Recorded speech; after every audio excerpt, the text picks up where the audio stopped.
আর মাত্র একদিন পরেই জাতীয় সংসদ নির্বাচন প্রচারণা শেষ।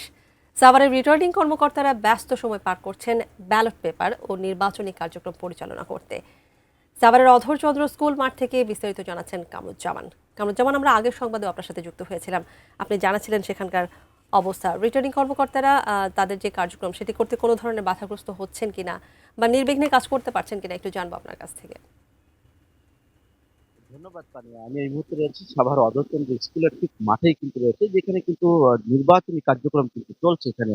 এবং আপনারা দেখতে পাচ্ছেন যে এখানে কিন্তু প্রচুর পরিমাণ যে তাদের যে এই যে মোবাইল টিম এবং স্ট্রাইকিং ফোর্স সবকিছু মিলিয়ে কিন্তু প্রশাসনের পক্ষ থেকে যে কাজকর্ম সেগুলো কিন্তু এখানে করা হচ্ছে। এবং এরই মধ্যে কিন্তু প্রশাসনের পক্ষ থেকেও নিয়েছে প্রচুর ব্যাপক কিন্তু প্রস্তুতি রয়েছে। এখানে ৭ স্তরের মানে পুলিশের যে নিরাপত্তা, আইন শৃঙ্খলার নিরাপত্তা সেটি কিন্তু রয়েছে সাভারে।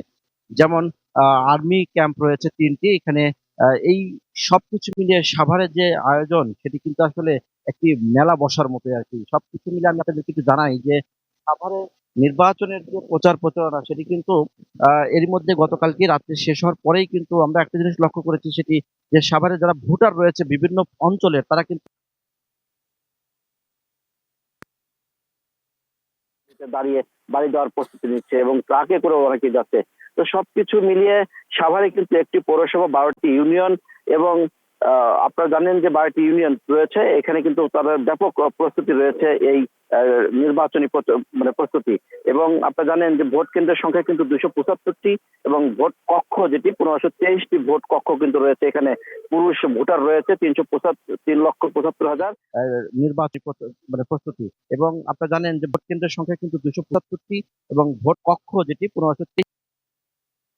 দেশের থেকে সারা দেশের তুলনায় সাভারে কিন্তু যে নির্বাচনের যে আয়োজন সেটি কিন্তু অন্যান্য জায়গা থেকে কিন্তু একটু বেশি এবং ঝুঁকিপূর্ণ ভোট কেন্দ্রের কথা আমরা জিজ্ঞেস করেছি রিটার্নিং কর্মকর্তার কাছে। তিনি আমাদেরকে জানিয়েছেন যে পুলিশের তথ্য মতে ৩৮টি ভোট কেন্দ্র কিন্তু ঝুঁকিপূর্ণ রয়েছে এবং এই যে কোনো ঝুঁকি এড়াতে কিন্তু প্রশাসনের পক্ষ থেকে ব্যাপক প্রস্তুতি নেওয়া হয়েছে।